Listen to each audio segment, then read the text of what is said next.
Present by Magahi Music Recording Studio, Guraro.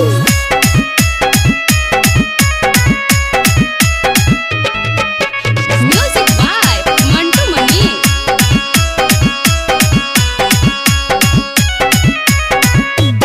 एक बात सुन ले रे बाबू जादव जी के बेटवा, जबरी रंगवा ना लगाओ हमर घर के दुपटवा।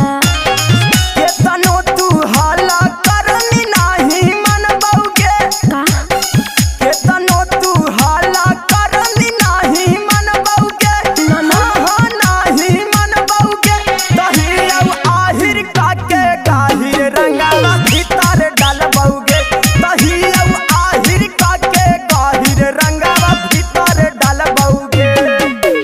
ई के कहानी रे? होली है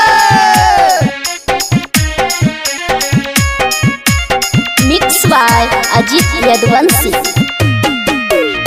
होलियो में चलतौ आसो आहिरे के राजा के ठीक से डालाल जादे बनना उड़न बाजगे।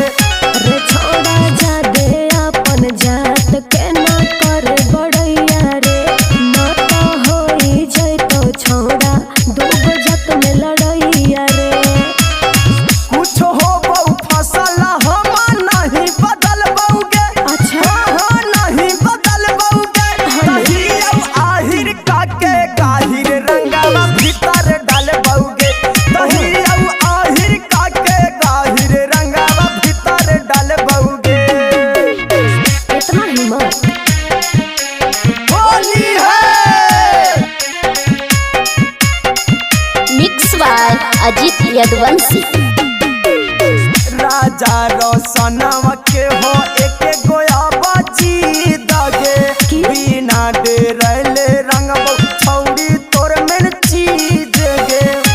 सुन ले झूठो में तोर चली जैतो जान रे छोड़ा, हमर भैया हो रंगदार बतिया मान रे छोड़ा। अनिल आशिक कहा सुन तोर गलिया मलबौगे अच्छा। हाँ गलिया मलबौगे दहिया आहिर काके गाहिर रंगवा भीतर डालबौगे दहिया आहिर काके गाहिर रंगवा भीतर डालबौगे।